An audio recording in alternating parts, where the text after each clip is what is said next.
হয় ওই জায়গাটা হলো জান্নাতের বাগান। ও মুসলমান বান্দা, আল্লাহর গোলাম, ও পদ্মার আলোর মাগো, কথাগুলো দিয়ে এটা বুঝবে।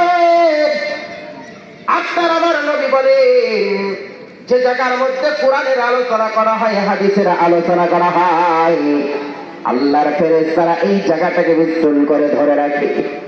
একজনের কাছে আরেকজন, আরেকজনের কাছে আরেকজন, এইরকম ভাবে আসমান পর্যন্ত চলে যায়। মালিকের কাছে কি কয়, মালিক ওই যে মধ্যকুয়ার বললাম ছাড়, আয় আল্লাহ তাআলা মাদ্রাসার উদ্যোগে মাহফিল, সেই মাহফিলের মধ্যে আপনার কিছু গোলাম বান্দা বান্দি, ও আল্লাহ আপনার কোরআনের আলোচনা শোনে, হাদিসের আলোচনা শোনে। আমার আল্লাহ পাক রব্বুল আলামিন ডাক দিয়ে বলেন, ও ফেরেশতারা, আমার ওই সমস্ত বান্দা বান্দিগুলো আমারে দেখছে, কয় না আল্লাহ দেখে নাই, কয় আমার বানানো জান্নাত দেখছে, কয় না আল্লাহ তাও দেখে নাই, কয় আমার বানানো জাহান্নাম দেখছে, কয় না আল্লাহ তাও দেখে নাই। আমার আল্লাহ পাক রব্বুল আলামিন ওই ফেরেশতাদেরকে ডাক দিয়ে বলে, ফেরেশতারে তোমরা সাক্ষী থাকো, আমি আমার ওই সমস্ত বান্দা বান্দীদের গুনাহগুলো আমি আল্লাহ মাফ করে দিলাম। এটা এমন একটা জায়গা বাবা, এটা এমন একটা জায়গা, আজ তো এই জায়গার সাথে আপনার আমার সম্পর্ক নাই। আজ আপনার আমার সম্পর্ক স্টার জলসার জি বাংলা, আজ আপনার আমার সম্পর্ক ওই নর্তকীদের নাচ গানের সাথে, আপনার আমার সম্পর্ক টেলিভিশনের সাথে, আপনার আমার সম্পর্ক ও মুসলমান ওই যে মোবাইল ফোন, যে ফোন দিয়ে নর্তকীদের নাচ গানের আওয়াজ শোনা যায়, আপনার আমার সম্পর্ক সেই জায়গার সাথে। কথা বলেন ঠিক কিনা? মুসলমান বাবাজি আমার বলতেছিলাম, আপনার আমার নবী বিশ্ব নবী জনাবে মুহাম্মদুর রাসূলুল্লাহ সাল্লাল্লাহু আলাইহি ওয়াসাল্লাম বলেন, খায়রুকুম মান তাআল্লামাল কুরআনা ওয়া আল্লামা। আসমানের নিচে জমিনের উপরে যত মানুষ আছে, এই সমস্ত মানুষগুলোর মধ্যে দুই শ্রেণীর মানুষ আল্লাহ তাআলার কাছে সবচাইতে বেশি দামি। এক শ্রেণী হলো যারা কোরআন শিক্ষা করে, অপরকে শিক্ষা দেয়। শুধু তাই নয় মুসলমান ভাইরা আমার, আপনার আমার নবী বিশ্ব নবী জনাবে মুহাম্মদুর রাসূলুল্লাহ সাল্লাল্লাহু আলাইহি ওয়াসাল্লাম বলেন, আদ-দুনিয়া কুল্লুহা যুলমাতুন, দুনিয়া পুরাটাই অন্ধকার। দুনিয়ার হাকিকত হলো দুনিয়া পুরাটাই অন্ধকার, কিন্তু হ্যাঁ দুনিয়ার মধ্যে এমন কিছু আলো আছে যে আলোর দ্বারা আল্লাহর জান্নাত দেখা যায়। দুনিয়ার মধ্যে এমন কিছু আলো আছে যে আলোর দ্বারা ফুলসিরাতের ফুল পারা হওয়া যায়। দুনিয়ার মধ্যে এমন কিছু আলো আছে যে আলোর দ্বারা ওয়াজহুল্লাহ দেখা যায়, আল্লাহর জান্নাত দেখা যায়। এই আলোকিত জায়গাগুলো আপনি আমি পাইব কোথায়? এই আলোকিত জায়গাগুলো হলো মাজারিসুল উলামা, মাজলিসুল কুরআন, উলামাদের মজলিস, কোরআনের মজলিস। এই জায়গাগুলো হলো আলোকিত মজলিস। যারা এই জায়গাগুলোর সাথে সম্পর্ক রাখে, যারা এই জায়গাগুলোর সাথে নিসবত রাখে, তারা তারেকে দুনিয়া হয়ে আখিরাতের মালিক হয়ে যায়। সুবহানাল্লাহ, সুবহানাল্লাহ। তো এরকম জায়গার সাথে আপনারা সম্পর্ক রাখতে পারতেছেন, সকলে খুশি না যায়? আরো জোরে কোন সকলেই খুশি না যায়? এই সমস্ত জায়গার সাথে সম্পর্ক রাখার দরকার আছে কি নাই? উদাহরণ কি শুনবেন আপনারা কিছু? ইনশাআল্লাহ থাকবেন, থাকবেন। এই যে কোরআন দেখা যায়, যেহেতু মাদ্রাসার মাহফিল, মাদ্রাসার একটু টাচ দিয়ে আমি আমার ইনশাআল্লাহ আলোচনার দিকে চলে যাব। শেষ পর্যন্ত থাকবেন না ইনশাআল্লাহ? মুআজ্জিজ মুহতারাম, এই যে কোরআন দেখা যায়, এই কোরআনের মধ্যে একটা কাপড় লাগায়, এটা কি দামি কাপড় দিয়ে বানায়? জাপানি ক্যান্টন কয় বাবা মারা গেছে, কাপড়ের কাপড় কিনে বেশি হয়েছে, ওইটা দিয়ে কোরআনের গোলাপ বানায়। কথা কন ঠিক না? দেখবেন যেই বাড়িতে কোরআনের গোলাপ আছে, ওই বাড়িতে আবার দামি দামি পোশাকও আছে। কথা বলেন মুআজ্জিজ মুহতারাম, আপনারা যারা এখানে আসছেন, বাড়িতে যাবেন, খাটে ঘুমাইবেন, খাটকে কতবার লাথি মারবেন আপনারা নিজেরাও জানবেন না। কথা বলেন ঠিক কিনা? একটু আমার দিকে তাকান, লক্ষ্য করুন। আমি যে চেয়ারের মধ্যে বসে আছি, এই চেয়ারটার সাথে আমার কয়েকবার পা লেগে গেছে। আপনারা দেখেছেন এই চেয়ার কি কোনোবার চুমু খেয়েছি? কপালে লাগাইছি? বুকে জড়িয়ে ধরেছি? না। আমার এই রুমালটা যদি আমার ঘাট থেকে পড়ে যায়, এটা উঠাইয়া চুমু খাই না, কপালে লাগাই না, সর্বোচ্চ সারা 1 জায়গার মধ্যে রেখে দেই। যত দামি কাপড় হোক না কেন, এই কাপড় যদি ঘাড় থেকে মাটিতে পড়ে যায়, এটা উঠাইয়া কখনো চুমু খাই না, কপালে লাগাই না। কিন্তু কোরআনের ছোট্ট একটা গিলাপ হতে পারে 10 টাকা, 20 টাকা, 30 টাকা কম দামা 1 টন কাপড়। এই কাপড়টা যখন কোনো মুসলমানের হাত থেকে মাটিতে পড়ে যায়, কোন মুসলমানের যখন পায়ে লেগে যায়, মুসলমানের কলিজার মধ্যে একটা আঘাত লেগে যায়। কথা কন ঠিক কিনা? মুসলমান ভাইরা, আমার কথাগুলো বুঝবেন। কোরআনের ছোট্ট একটা গিলাপ হতে পারে 10 টাকা, 20 টাকা, 30 টাকা কম দামা 1 টন কাপড়। দর্জি সাহেবের কাছে গিয়ে যদি বলা, ভাই দর্জি সাহেব, আমার একটা কোরআনের গিলাপ লাগবে। দর্জি সাহেব বলে, ঠিক আছে, 10টা টাকা দিলেই চলবে, 60 সুট কাপড় দিয়ে একটা কোরআনের গিলাপ বাড়াইয়া দিবনি। মুসলমানের বাবা দিয়ে আমার এই কোরআনের গিলাপটা যখন কোন মুসলমানের হাত থেকে মাটিতে পড়ে যায়, কোন মুসলমানের যখন পায়ে লেগে যায়, মুসলমানের কলিজার মধ্যে একটা আঘাত লেগে যায়, আল্লাহর কাছে মাপ চাই, আল্লাহ তোমার কোরআনের গিলাপের সাথে বেয়াদবি হয়ে গেছে, আমাকে মাফ করে দাও।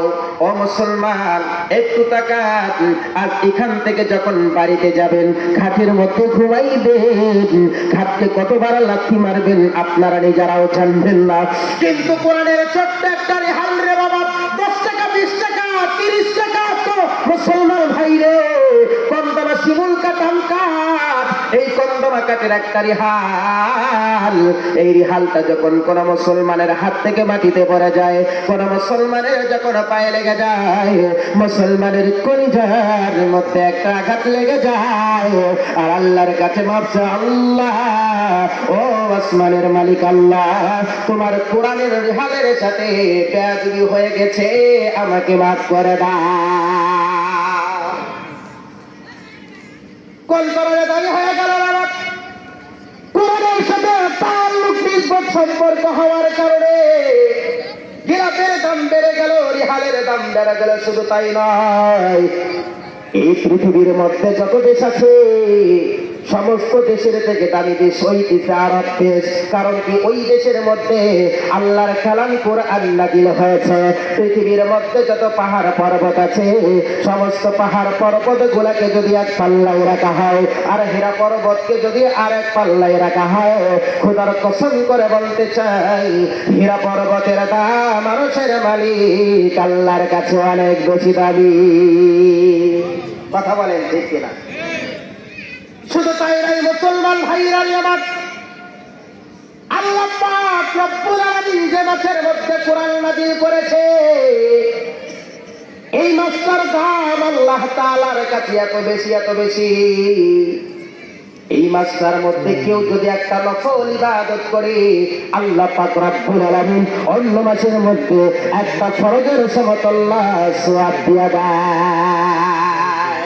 শুধু তাই নয় বাবা দিয়া, এই মাসের মধ্যে এমন একটা রাত রয়েছে, এই রাতের মধ্যে কোন আল্লাহর বান্দা যদি ইবাদত করে, আল্লাহর গোলামি পালন করে, আল্লাহর দাসত্ব পালন করে, আল্লাহর হুকুম পালন করে, আল্লাহ তাআলা বলে, ইন্না আনজালনাহু ফি লাইলাতিল কদর ওয়া মা আদরাকা মা লাইলাতুল কদর, লাইলাতুল কদরি খায়রুম মিন আলফি শাহর, তানাজ্জালুল মালাইকাতু ওয়ার রূহু ফিহা বিইذনি রাব্বিহিম মিন কুল্লি আমর। আল্লাহু আকবার বলেন। এই মাসের মধ্যে একটা রাত রয়েছে, যে রাতের মধ্যে কোন আল্লাহর বান্দা বান্দি যদি ইবাদত করে, আল্লাহর কোন গোলাম যদি আল্লাহর ইবাদত করে, আল্লাহ পাক রব্বুল আলামিন বলেন, এক রাতের বিনিময়ে আল্লাহ তাআলা 1000 মাস থেকে বেশি সওয়াব তার আমলনামার মধ্যে আল্লাহ দিয়া দেয়। কোন কারণে দাবি হয়ে গেল বাবা? কোরআনের সাথে তাল্লুক হওয়ার কারণে কোরআনের সাথে নিসবত হওয়ার কারণে, কোরআনের সাথে সম্পর্ক হওয়ার কারণে গোলাপের দাম বেড়ে গেল, রেহালের দাম বেড়ে গেল, দেশের দাম বেড়ে গেল, পাহাড়ের দাম বেড়ে গেল, রাতের দাম বেড়ে গেল, মাসের দাম বেড়ে গেল। আমার আল্লাহ পাক রব্বুল আলামিন বলেন, ও গোলাপ, আমি তো কোরআন গোলাপের জন্য নাজিল করি নাই, রেহালের জন্য নাজিল করি নাই, পাহাড়ের জন্য নাজিল করি নাই, কিন্তু জায়গাগুলোর সাথে সম্পর্ক লাগার কারণে জায়গাগুলো যদি দামি হয়, আমি আপনাদের কাছে জানতে চাই, এই কোরআনের সাথে যদি আমাদের সম্পর্ক হয়, কোরআনের সাথে যদি আমাদের নিসবত হয়, কোরআনের সাথে যদি আমাদের তাআল্লুক হয়, কোরআনের সাথে যদি আমাদের ভালোবাসা হয়, কোরআনের মাদ্রাসার সাথে যদি আমাদের তাআল্লুক হয়, কোরআনের মাদ্রাসার সাথে যদি আমাদের নিসবত হয়, কোরআনের মাহফিলের সাথে যদি আমাদের ভালোবাসা হয়, কোরআনের মাহফিলের সাথে যদি আমাদের সম্পর্ক হয়, আমি আপনাদের কাছে জানতে চাই, আল্লাহ তাআলা আপনাদের দাম আমার দাম কমাইবে না বাড়াইবে? ইমানের পথে অবিচল থেকে আমার মরণ যেন হয়, ইমানের পথে অবিচল থেকে আমার মরণ যেন হয়, কোরআনের পথে অবিচল থেকে আমার মরণ যেন হয়। লিল্লাহ তাকবীর। একটু জিকির করি লা ইলাহা ইল্লাল্লাহ। আসেন ভাই, কষ্ট করে আলোচনা হবে ইনশাআল্লাহ। আসেন আসেন, একটু জিকির করে সামনের দিকে এগিয়েছি। লা ইলাহা, চাপেন না ভাই, চাপেন না ভাই, কি একটু আসেন। লা ইলাহা,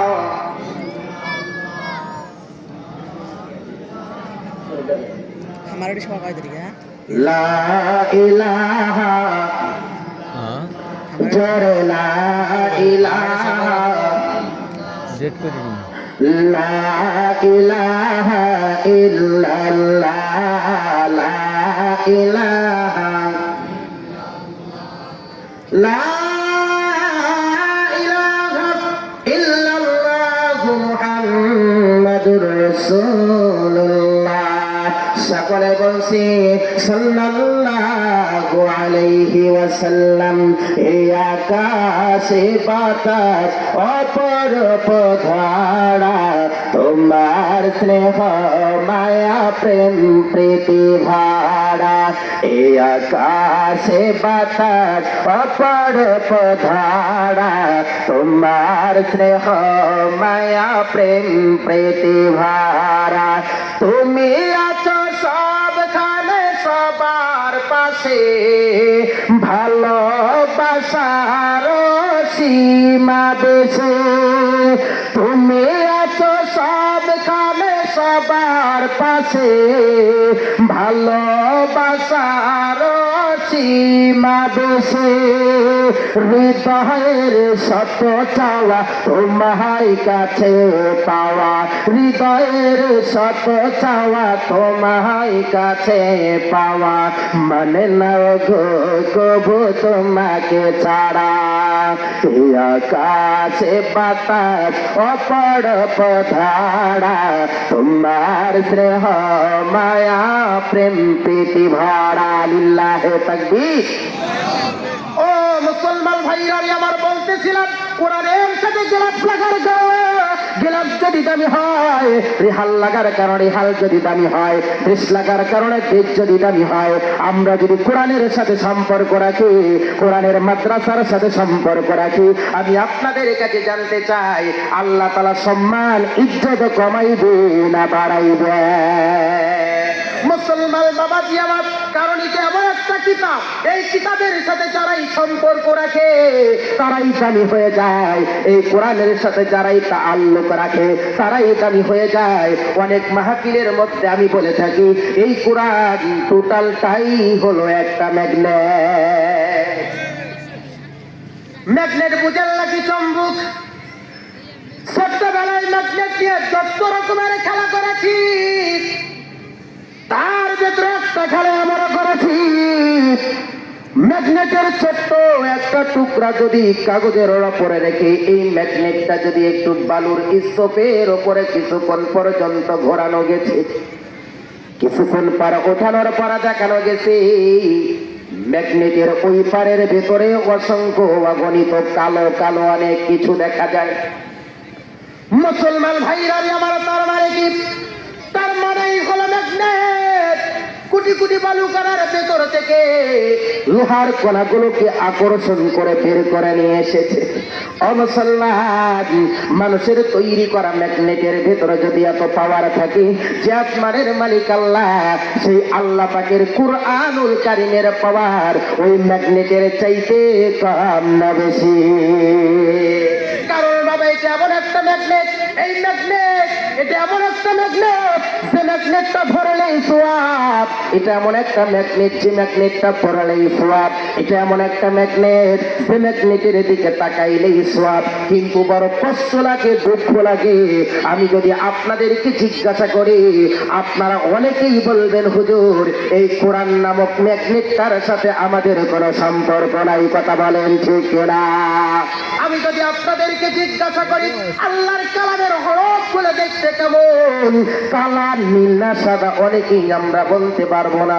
কিন্তু বাবা মুসলমান, নিজেকে মুসলমান বলে দাবি করি, আগের জামানার বৃদ্ধ বাবারা হয়তো বলতে পারেন, ও হুজুর শোনেন, আগের জামানার মধ্যে এত মাদ্রাসা ছিল না, কোরআন পড়ার সুযোগও আমাদের ছিল না। কিন্তু বর্তমান জামানার দিকে তাকান, যুবক ভাইরা, ছোট্ট ছোট্ট বাচ্চাগুলো কোরআন থেকে অনেক দূরে। কথা বলেন ঠিক কিনা?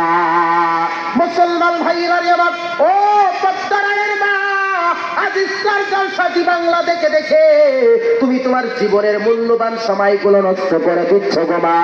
আজ কোরআনের কথা বাদ দিলাম, এই কোরআনকে ভুলে গিয়ে তোমরা আজ কোরআনকে ঘর থেকে বাহির করে দিয়ে ওই ঘরের ভেতরে ইসলাম জলসা আর জি বাংলা মুসলমান আওয়াজ শোনা যায়। কথা বলেন ঠিক কিনা? অনেক সময় আমাদের কাছে হুজুর আমার মেয়েটা কথা শোনে না, আমার সন্তানটা কথা শোনে না, হুজুর অমুকের সাথে সারা রাত পিটিস পিটিস গল্প করে, ও হুজুর একটু পানি পড়া দেন। হুজুরের পানি পড়া নেয়, হুজুর পিসি খিলাইলেও কানা কানা কানা কাজ হবে না। কারণ বাবা, আপনি তো আপনার ঘর থেকে কোরআনকে বাহির করে দিয়েছেন, ওই ঘরের ভিতরে ওই যে শয়তানের বাক্স ঢুকাইছেন। আমাদের সমাজের মধ্যে দেখবেন একই ঘরের মধ্যে মা বসে থাকে, একই ঘরের মধ্যে বাবা বসে থাকে, একই ঘরের মধ্যে কলিজার টুকরা যুবতী মেয়ে বসে থাকে। ও মুসলমান, ওই ঘরের ভিতরে ওই যে স্টার জলসার জি বাংলা, ওই ভারতীয় চ্যানেল, ওই নর্তকীদের চ্যানেল গুলো দেখে, আর আপনার আমার সন্তান গুলো শরীর চর্চা করে। কথা বলেন ঠিক কিনা? আপনি আপনার ঘর থেকে ওই শয়তানের বাক্স দূরে সরে দাও, আপনার ঘরটাকে আল্লাহ পাক রব্বুল আলামিন রহমতের ঘর হিসেবে আল্লাহ তাআলা কবুল করে নেবে। দেখবেন স্বামী স্ত্রীর প্রতি মহাব্বত হবে, স্ত্রীর প্রতি স্বামীর মহাব্বত হবে, সন্তানের প্রতি বাবার মহাব্বত হবে, বাবার প্রতি সন্তানের মহাব্বত হবে। আজ মোবাইল খুললেই দেখা যায় শুধু পরকিয়া আর পরকিয়া। এর একটাই কারণ, আপনার আমার সন্তানগুলো মোবাইল ফোনে আসক্ত। আপনার আমার সন্তানগুলো যদি দিনে আসক্ত হইতো, আপনার আমার সন্তান যদি কোরআনমুখী থাকতো, তাহলে আপনার আমার সন্তান আপনাদেরকে আমাকে বৃদ্ধা আঙ্গুল দেখাইতো না। কথা বলেন ঠিক কিনা? আজ আপনার আমার সন্তানদেরকে দিন শিক্ষা দেয় না, আপনার আমার সন্তানদেরকে ইসলাম শিক্ষা দেয় না। ও বৃদ্ধ বাবারা, যুবক ভাইরা, অনেক সময় আমরা মনে করি আমাদের সন্তানগুলোকে মাদ্রাসায় দিলে হয়তো বা তারা না খেয়ে মারা যাবে, কিন্তু না বাবা, না। আপনার আমার নবী, বিশ্ব নবী জনাবি মুহাম্মদুর রাসূলুল্লাহ সাল্লাল্লাহু আলাইহি ওয়াসাল্লাম বলেন, খায়রুকুম মান তাআল্লামাল কুরআনা ওয়া আল্লামা। আসমানের নিচে জমিনের উপরে যত মানুষ আছে, এই সমস্ত মানুষগুলোর মধ্যে দুই শ্রেণীর মানুষ আল্লাহ তাআলার কাছে সবচাইতে বেশি দামি। এক শ্রেণী হলো যারা কোরআন শিক্ষা করে, আর এক শ্রেণী হলো যারা অপরকে শিক্ষা দেয়। সুবহানাল্লাহ, সুবহানাল্লাহ। এই জায়গার মধ্যে কোনো ডাক্তারের কথা বলা হয় না, এই জায়গার মধ্যে কোনো এমপির কথা বলা হয় নাই, এই জায়গার মধ্যে কোনো প্রধানমন্ত্রীর কথা বলা হয় নাই, ও মুসলমান কার কথা বলা হয়েছে?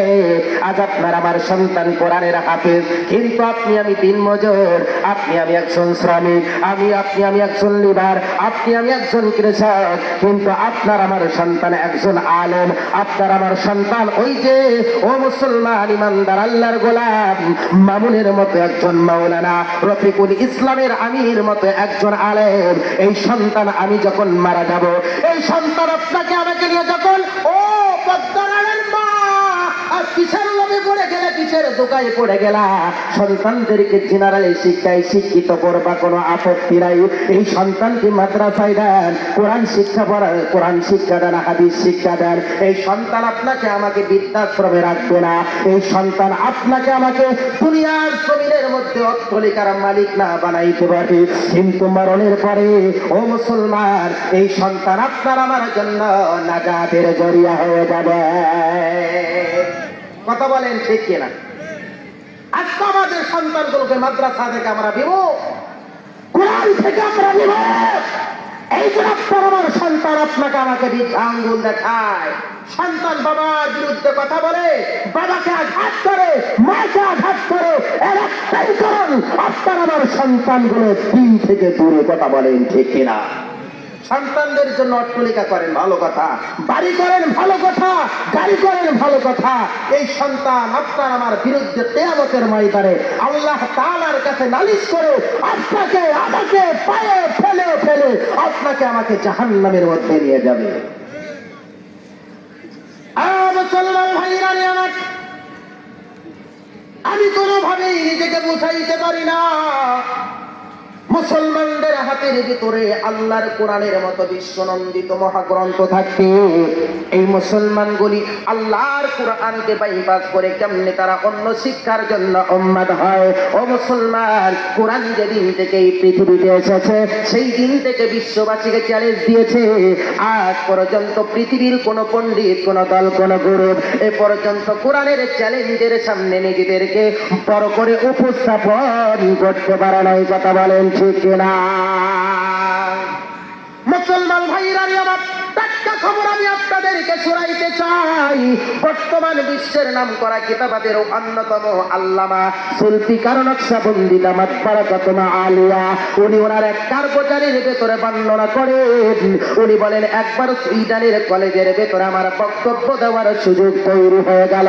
ও মুসলমান, বুঝে থাকলে বলেন, সেই দিন বন্ধুরা আমার সুইডেনের কলেজের ভেতরে হুজুরের বক্তব্যের আলোচ্য বিষয় নামাজ, রোজা, পর্দা, হজ, যাকাত নিয়ে হবে নাকি আল্লাহর জমিনে আল্লাহর কোরআন নিয়ে হবে? নিঃসন্দেহে আল্লাহর জমিন আল্লাহর কোরআন নিয়ে হবে, কারণ যাদের কাছে দিল নাই, যাদের ঈমান নাই, তাদের নামাজ, রোজা, পর্দা কিসের? উনি দিনের উপর আলোচনা করতে গিয়ে এক পর্যায়ে আল্লাহর কোরআনের উপরে চ্যালেঞ্জ ছুড়ে মারলেন। উনি বললেন, আসমানের নিচে জমিনের উপরে যত গ্রন্থ আছে এর মধ্যে একটাই তত্ত্বগত মিনওয়াল এ খুঁজে হুবাহুব কোন রকমের পরিবর্তন ছাড়া আল্লাহর জমিনে আছে, তার নাম হলো কোরআন। লিল্লাহি তাকবীর। ও মুসলমান ভাইরা আমার, হুজুর যখন সুইডেনের কলেজের ভেতরে হাজার হাজার মানুষের সামনে যখন আল্লাহর কোরআন নিয়ে চ্যালেঞ্জ করে মারলেন, উনি বললেন, সঙ্গে সঙ্গে একজন সুইডেনি শিক্ষিকা খ্রিস্টান মহিলা দাঁড়িয়ে গেল। উনি বললেন, হুজুর আপনি কি আপনার বক্তব্যের দ্বারাই প্রমাণ করতে চাচ্ছেন আমাদের ধর্মীয় গ্রন্থ ইনজিল এটি কি ডুপ্লিকেট আপনি প্রমাণ করতে চাচ্ছেন নাকি? হুজুর তখন বললেন, বংশরব আমি তোমার টোটাল বক্তব্যের ভেতরে তোমাদের ধর্মীয় গ্রন্থ ইনজিলের নামটা উচ্চারণ করি নাই, অরিজিনাল আর ডুপ্লিকেট বলার দূরের কথা, কিন্তু হুজুর যত ইতিস লাগাক না কেন মেয়েটাও তো একজন আডার শিক্ষিতা। মেয়েটি মুখকে হাসি দিয়ে বললেন, হুজুর আপনার কথার দ্বারা প্রমাণ হয় আমাদের ধর্মীয় গ্রন্থ ইনজিল এটি হলো ডুপ্লিকেট, আপনার কথার দ্বারা প্রমাণ হয়। মুসলমান ভাইরা আমার, এবার হুজুর তখন বললে ওই শিক্ষিকা খ্রিস্টান মহিলাটা বললেন বোন শোনা, তাহলে তোমাকে একটা কোশ্চেন করতে পারি নাকি? মেয়েটি তখন বলল হুজুর অবশ্যই আপনি প্রশ্ন করতে পারেন। এবার হুজুর বললেন বোন শোনা, তোমাদের পয়গম্বর উপরে পঞ্জিলের যে কপিখানা নাজিল করা হয়েছিল সেই কপিখানা কোন ভাষায়? মেয়েটি তখন বললেন হুজুর আমাদের পয়গম্বরের উপরে ইঞ্জিলের যে কপিখানা নাজিল করা হয়েছিল সেই কপিখানা হলো সুরিয়ানি ভাষা।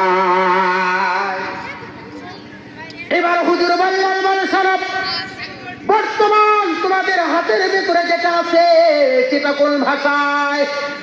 মেয়েটি তখন বলল হুজুর শোনেন, বর্তমানে আমাদের হাতের ভেতরে যেটা আছে এটা হলো ইংরেজি ভাষায়।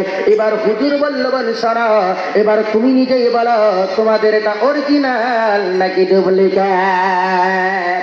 এটা এমন একটা কিতাব, এটা এমন একটা কিতাব যে কিতাব 1400 বছর আগে যে কিতাব ছিল, 1400 বছর আগে যে হরফ ছিল, 1400 বছর আগে যে আয়াত ছিল, 1400 বছর আগে যে কোরআন ছিল, বর্তমান জামানার মধ্যে সেই কোরআন কথা বলে ঠিক না? এই কোরআনের একটা হরফ, এই কোরআনের একটা আয়াত, এই কোরআনের একটা জের, এই কোরআনের একটা জবর, এই কোরআনের একটা পেশ, এই কোরআনের একটা জবরকে পরিবর্তন করতে পারবে না কথা বলেন ঠিক না? এই কিতাবকে যারা সংরক্ষণ করবে, এই কিতাবকে যারা সংরক্ষণ করে কবরে যাবে, আমার মালিক ডাক দিয়ে তাই গোলাম তুমি কোরআনকে বুকে ধারণ করেছো, আর তুমি কোরআন তেলাওয়াত করো, আর প্রত্যেকটা হরফের বিনিময়ে তুমি এইরকম তারাই উঠতে থাকো সুবহানাল্লাহ। শুধু তাই নয় মুআজ্জাজ মুহতারাম, আজ এই মাদ্রাসা থেকে কোরআনের হাফেজ বের হবে, এই হাফেজের বাবাকে কিয়ামতের ময়দানে বলা হবে। শুধু তাই নয়, তাদেরকে তো জান্নাত দিবেন আল্লাহ পাক রব্বুল আলামিন, তাদেরকে হাসরের ময়দানে এমন এক নূরের মুকুট পরানো হবে যার উজ্জ্বল এত বেশি হবে, যেই রকম সূর্যটাকে ঘরের মধ্যে রাখলে যেই রকম এইরকম আলোকিত হবে, আল্লাহ পাক রব্বুল আলামিন তাদেরকে এইরকম সম্মানিত করে দিবেন সুবহানাল্লাহ। আজ এই কিতাবকে অপমাননা করা হয় কথা বলেন ঠিক কিনা? কিন্তু কিতাবকে অপমাননা করার পরেও আমরা মুসলমান অনেক সময় চুপ থাকি কথা বলেন ঠিক কিনা? এই জন্য মুসলমান আমাদের আর চুপ থাকার সময় নয়। আগামীতে এই তো কিছুদিন আগে নর্থ সাউথ বিশ্ববিদ্যালয় আপনারা দেখেছেন, যারা ফেসবুক ইন্টারনেট চালান তারা হয়তো বা জানেন আমার আল্লাহ পাকের কোরআন নিয়ে অপমাননা করা হয়েছে। কোরআনের এইরকম এক একটা পিচ্ছা ছেঁড়া হয়েছে এবং পায়ের নিচে ফেলা হয়েছে। মুসলমান আমরা যদি নিজেকে মুসলমান দাবি করি, এটা মুসলমান কখনো সহ্য করতে পারে না কথা বলেন ঠিক কিনা? 99% বাংলাদেশ মুসলমান, 99% মুসলমান যে দেশের মধ্যে বসবাস করে, যে দেশের মধ্যে আজান দিয়ে মুসলমানদের শুরু হয়, যে দেশের মধ্যে আজান দিয়ে মুসলমানদের ঘুম হয়, সেই দেশের মধ্যে আবার কোরআনকে নিয়ে অপমাননা করবে, আমরা বরদাস্ত করতে পারবো না কথা বলেন ঠিক না? আগামীতে কোনো নাস্তিক মোর্চা কোনো কুলাঙ্গার যদি আমার কোরআনকে নিয়ে অপমাননা করে, আমার কোরআনের সত্যকে নিয়ে অপমাননা করে, কোরআনের আয়াতকে নিয়ে অপমাননা করে, ও মুসলমান আমাদেরকে সজাগ থাকতে হবে। সে যদি আমার মা হয়, সে যদি আমাদের বাবা হয়, সে আমার যাই হও না কেন, সে যদি মেম্বার হয়, সে যদি চেয়ারম্যান হয়, সে যদি রাষ্ট্রপতি হয়, হাইকোর্ট জাজকোর্ট সুপ্রিম কোর্ট, যারা আমার কোরআনের বিরুদ্ধে কথা বলবে তাদেরকে এক বিন্দু পরিমাণ ছাড় দেওয়া হবে না কথা বলেন ঠিক না? এই বাংলার জমিনে আর আমরা সহ্য করব না, কারণ এই জমিনটা হলো টুপিওয়ালাদের জমিন কথা বলেন ঠিক না? এই জমিনটা হলো আল্লামা সাইদির জমিন কথা বলেন ঠিক না? এই জমিনটা হলো আল্লামা আহমদ শফির জমিন, এই জমিনটা হলো জুনায়েদ বাবুনগরের জমিন। এই জমিনের ভেতরে কেউ যদি আমার কোরআনকে নিয়ে অপমাননা করে তার জিহ্বা টেনে ছেড়ে ফেলা হবে কথা বলেন ঠিক না? রাগ করলেন বাবা? কষ্ট পাইলেন? মাঝে মাঝে অনেক খারাপ লাগে, মাঝে মাঝে অনেক খারাপ লাগে। সেটা হলো মাঝে মাঝে আমাদের রাসূলকে নিয়ে কটূক্তি করা হয়, আমার রাসূলকে নিয়ে ব্যঙ্গ করা হয়, আমার রাসূলকে নিয়ে গালমন্দ করা হয়। ও মুসলমান, আগামীটা আমরা আর সহ্য করব? আগামীর বাংলাদেশ কোরআনের বাংলাদেশ হবে কথা বলেন ঠিক না? আগামীর বাংলাদেশ হবে ইসলামের বাংলাদেশ কথা বলেন ঠিক না? কোরআন মোতাবেক যদি সংসদ চলতো, কেউ যদি আমার রাসূলকে নিয়ে কটূক্তি করতো তার জিহ্বাকে টেনে ছেড়ে দেওয়া হতো কথা বলেন ঠিক না? মুআজ্জাজ মুহতারাম, কি বলবো দুঃখের কথা, কথা বললে অনেক কথা চলে আসে। যাই হোক, আমি ওই দিকে যাব না। বলতেছিলাম এটা এমন একটা কিতাব, যে কিতাবকে যারাই ধরবে, যে কিতাবকে যারাই পড়বে, যে কিতাবের সাথে যারাই তাআল্লুক রাখবে, যে কিতাবের কোরআনের মাহফিলের সাথে যারাই নিসবত রাখবে, আল্লাহ তাআলা তার ইজ্জত, তার সম্মান আল্লাহ তাআলা বাড়ায়া দিবে। ও মুসলমান ভাইরা, আমার কথাগুলো দিল্লা বুঝবেন। কোথায় কথা মনে পড়ে যাই রে বাবা, এই কোরআনের সাথে সম্পর্ক নিসবত ভালোবাসা রাখলে কেমন সওয়াব রে বাবা, কেমন সওয়াব। মাদ্রাসার সাথে ভালোবাসা রাখলে কেমন সওয়াব রে বাবা। একটা ঘটনা আমি আপনাদের সামনে বলতে চাই। এক এলাকা ছিল মোরকের মহল্লা। ওই এলাকার মধ্যে হঠাৎ করে এক ব্যক্তি মারা গেলেন। ওই ব্যক্তিটা মুসলমান।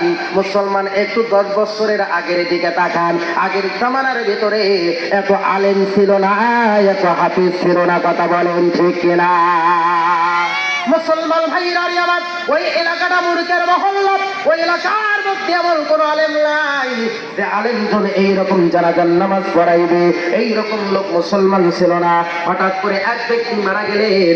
মারা যাওয়ার পর এলাকার লোকেরা চিন্তিত হয়ে গেল, হাই হাই, কে জানাজার নামাজ পড়াইবে, কে কাপড়ের কাপড় পরাইবে, কে তারে গোসল দিবে।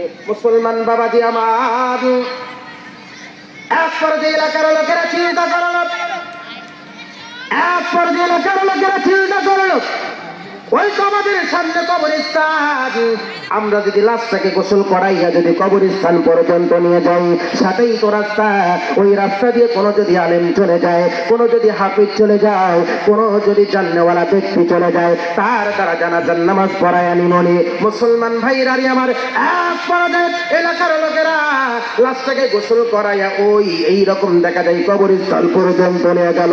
ও মুসলমান, লাশটাকে রাখলেন, 1 ঘন্টা চলে যায়, 2 ঘন্টা চলে যায়, 3 ঘন্টা চলে যায়, কোনো এইরকম হুজুর দেখা যায় না। এলাকার লোকেরা চিন্তিত হয়ে পড়লেন, হায় হায়, লাশটা আর কিছুক্ষণ থাকলে লাশটা পুড়ে যাবে, কেটে যাবে, গন্ধ বের হবে। ও মুসলমান ভাইরা আমার, এলাকার লোকেরা চিন্তিত হয়ে পড়লেন। হঠাৎ করে তাকায়, কে যেন বাইসাইকেল করে সামনের দিকে আসে। সুবহানাল্লাহ। এলাকার লোকেরা চিন্তা করল, ওই তো সামনে একজন ব্যক্তিকে দেখা যায়, তার পরনে পাঞ্জাবি, মাথায় টুপি। ও মুসলমান বাবাজি আমার, আল্লাহর বান্দা বাইসাইকেল করে যখন কাছাকাছি আসলেন, আসার পরে এলাকার লোকেরা বলল, হুজুর শুনেন, আমরা এই লাশটাকে অনেক, মা বোনেরা আপনারা একটু চুপি চুপি বসেন, মা বোনদের একটু জায়গা করে দেন। আলোচনা কি চলবে? কতক্ষণ কতক্ষণ চলবে? সারা রাত থাকতে রাজি আছেন? চলবে ইনশাআল্লাহ। খারাপ লাগতেছে? খারাপ লাগতেছে? আল্লাহ তাআলা আপনাদের সকলকে কবুল করুন, সকলে বলেন আমিন। মুআজ্জাজ মুহতারাম, এটাই আপনার আমার জিন্দেগির শেষ মাহফিল হতে পারে, কথা বলেন ঠিক কিনা? এখান থেকে বাড়িতে যাব তার কোনো গ্যারান্টি আমাদের নাই, কথা বলেন ঠিক কিনা? ও মুসলমান, কখন যেন মওতের ডাক চলে আসে, কখন যেন বদন থেকে রূহ নামক পাখিটা উড়ে চলে যায়, কখন যেন মৃত্যুর পেয়ালা সামনে চলে আসে, আপনার আমার জানা নাই। কখন যেন 4 বেহালাল পালকি আপনার আমার সামনে চলে আসে, জানা নাই। মৃত্যুবরণ সকলকেই করতে হবে, কেহই মৃত্যু থেকে রেহাই পাবো না। ওই কবর আপনার আমার জন্য অপেক্ষা করছে, হাসরের ময়দান আপনার আমার জন্য অপেক্ষা করছে। আজ আপনারা আছেন শেষ সময়ে তাওবাতান নাসুহা, চোখের পানি ফেলাইয়া যদি তওবা করতে পারেন, আমার মালিক ডাক দিয়ে কয়, গোলাম, 40 বছরের জিন্দেগির গুনাহ, 100 বছরের জিন্দেগির গুনাহ আমি আল্লাহ 1 সেকেন্ডে মাফ করে দিতে আমার সময় লাগবে না। সুবহানাল্লাহ। মুসলমান ভাইরা আমার, বলতেছিলাম, এলাকার লোকেরা দেখলো কে যেন বাইসাইকেল করে সামনের দিকে আসতেছে, মাথায় টুপি, পরনে পাঞ্জাবি। যখন কাছাকাছি আসলেন, এলাকার লোকেরা বলল, হুজুর একটু সাইকেল থেকে নেমে পড়েন। একটা যে আল্লাহর বান্দা সাইকেল থেকে নামলেন, নামার পরে এলাকার লোকেরা বলতেছে, হুজুর শোনেন, এই রাস্তাকে আমরা দীর্ঘক্ষণ পর্যন্ত নিয়ে দাঁড়িয়েছিলাম, লাশটা আর কিছুক্ষণ থাকলে পুড়ে যাবে, পেটে যাবে, গন্ধ বের হবে। হুজুর গো, আমাদের এলাকাটা মূর্খের মহল্লা। ও হুজুর, জানাজার নামাজ কেমনে পড়তে হয় সেটাও আমরা জানি না, কেমনে পড়াইতে হয় সেটাও আমরা জানি না। হুজুর, একটু আপনি দয়া করে মায়া করে জানাজার নামাজটা পড়াইয়া দিতেন। মুসলমান ভাইরা আমার, আল্লাহর বান্দা এবার হুজুর বললেন, শোনো, আমি তো চাকরি করি, সরকারি চাকরি, সেই চাকরির মধ্যে আমাকে টাইম মতে যেতে হবে। এক পর্যায়ে এলাকার লোকদের অনুরোধে ওই আল্লাহ বান্দার জানাজার নামাজ পড়াইয়া দিলেন। এলাকার লোকেরা বলল, হুজুর শোনেন, কেমনে কবরের মধ্যে নামাইতে হয় সেটাও আমরা জানি না, একটু কবরের মধ্যে নামান। আল্লাহর বান্দা হুজুর এক পর্যায়ে কবরের মধ্যে নামাইলেন। নামানোর পর আল্লাহর বান্দা বাইসাইকেল করে তার চাকরির কাজের মধ্যে চলে গেলেন। আল্লাহর বান্দা যখন তার চাকরির কাজের মধ্যে চলে গেলেন, সেই জায়গার মধ্যে যাওয়ার পরে দেখে তার পকেটের মধ্যে কিছু কাগজপত্র ছিল জরুরি। সেই কাগজপত্রগুলো আর পকেটের মধ্যে খুঁজে পাওয়া যায় না। আল্লাহর বান্দা হাঁটি হাঁটি পা পা করে এক পর্যায়ে কবরস্থান পর্যন্ত চলে আসলো, কোথাও পাইল না। এবার এলাকার লোকদেরকে ডেকে বললেন, বাবারা শোনো, ও বৃদ্ধ বাবারা শোনেন, আমি তো এই লাশটার জানাজার নামাজ পড়াইয়া এক পর্যায়ে তাকে এইরকম কবরের মধ্যে নামাইলাম। ও বাবা শোনো, আমার পকেটের মধ্যে কিছু কাগজপত্র ছিল, আমার মনে হয় আমার জরুরি কাগজপত্রগুলো এইরকম কবরের মধ্যে পড়ে গেছে। এবার এলাকার লোকেরা বললেন, হুজুর শোনেন, একটু আগেই তো এই আল্লাহর বান্দাকে কবরে দাফন করা হয়েছে, একটু কবরের মাটি সরাইয়া ওই কবর থেকে যদি এইরকম কাগজপত্রগুলো যদি বের করা যেত। আল্লাহর বান্দা হুজুরের পর্যায়ে ওই কবরের মাটি শুধুমাত্র কেবলমাত্র একটু সরাইছেন। আল্লাহু আকবার বলেন, আল্লাহু আকবার। আল্লাহর বান্দা কবরের দিকে লক্ষ্য করে তাকায়। আল্লাহ পাক রব্বুল আলামিন তার কবরটাকে জান্নাতি ডেকোরেশন হিসেবে কবুল করেছে। আল্লাহর বান্দা হুজুর কবরের দিকে তাকায়, আল্লাহ পাক রব্বুল আলামিন এইরকম আল্লাহর বান্দার কবরটাকে ফুলে ফুলে সজ্জিত করে রেখেছে। আল্লাহর বান্দা এবার হুজুর একটা চিৎকার করে আওয়াজ দেয়, ও এলাকার লোকেরা শোনো, এই আল্লাহর বান্দা কোন নেকামল করতো, যে নেকামলের কারণে আল্লাহ পাক রব্বুল আলামিন তার কবর কানিকা জান্নাতি ডেকোরেশন হিসেবে কবুল করেছে। তার কবরের মধ্যে আল্লাহ তাআলা ফুলে ফুলে সজ্জিত করে রেখেছে। এলাকার লোকেরা বলল, হুজুর শুনেন, আমরা তো জানি না কোন নেকামল করতো, কিন্তু তার একটা মেয়ে আছে, মেয়েটাকে জিজ্ঞাসা করলেই হয়তো বা পাওয়া যাবে কোন নেকামল করতো। এক পর্যায়ে আল্লাহর বান্দা ওই রকম তার মেয়েটার কাছে গেলেন। মেয়েটার কাছে যাওয়ার পরে মেয়েটাকে বলতেছে, মাগো তোমার বাবা কোন নেকামল করতো, যে নেকামলের কারণে আল্লাহ পাক রব্বুল আলামিন তোমার বাবার কবরখানিকে জান্নাতি ডেকোরেশন হিসাবে কবুল করে নিয়েছে। মেয়েটি তখন বললেন, হুজুর শোনেন, আমার বাবাকে এমন করে নেকামল করতে দেখি নাই, কিন্তু আমার বাবা একটা কাজ করতো। কি কাজ? বিকাল বেলা যখন কনিয়ে আসতো, আমার বাবা ছিল মূর্খ, আমার বাবা এইরকম এমন কিছু জানতো না, কিন্তু হুজুর শোনেন, বিকাল বেলা যখন কনিয়ে আসতো, ও হুজুর শোনেন, ওই যে পুকুরের একটা পাড়া দেখা যায়, হুজুর আমার বাবা বিকাল বেলা সুন্দর করে, কত সুন্দর করে উজু করতেন, কত সুন্দর করে হাত মুখ গুলো ধুতেন। আমার বাবা ওই যে তক্তার উপরে একটা বই দেখা যায়, আমার বাবা ওই বইটা নিতেন আর কি যেন গুলগুল করে গাইতেন, কি যেন মনে মনে পড়তেন আর চোখের পানি ফেলাইতেন। আল্লাহর বান্দা হুজুর এবার ওই তক্তা থেকে বইটা পড়ালেন। মুসলমান ভাই রে, এটা কোনো কাজী নজরুল ইসলামের বই নয়, এটা কোনো সাধারণ জ্ঞানের বই নয়, এটা কোনো ইংরেজি জ্ঞানের বই নয়, এটা হলো দেখে আল্লাহ পাকের কুরআনুল কারীম। আল্লাহর বান্দা কোরআন পড়তে জানতো না, কোরআন পড়তে জানতো না, কিন্তু মুসলমান কোরআনের প্রতি মহব্বত ছিল, কোরআনের প্রতি ভালোবাসা ছিল। আল্লাহ পাক রব্বুল আলামিন তার এই মহব্বত, এই ভালোবাসাটাকে এমন ভাবে পছন্দ করেছে। আল্লাহর বান্দা কোরআন পড়তে জানতো না, কিন্তু আল্লাহর বান্দা কোরআনটা বাহির করে গুনগুন করে গাইতে, এ দিন সচ্চা মাওলা কা কালাম। আল্লাহর বান্দা পড়তে রে দিন সচ্চা মাওলা কা কালাম। আল্লাহর বান্দা চোখের পানি ফেলাইতেন আর প্রত্যেক আয়াতের ভিতরে এইরকম হাত বোলাইতেন বাজার। এই মহাব্বত ভালোবাসা আল্লাহ তাআলার কাছে এত পছন্দ হয়েছে, আল্লাহর বান্দার জিন্দেগীর গুনাহ মাফ করে দিও। আল্লাহ তাআলা তার কবরখানিকে জান্নাতের টুকরায় পরিণত করে দিয়েছে।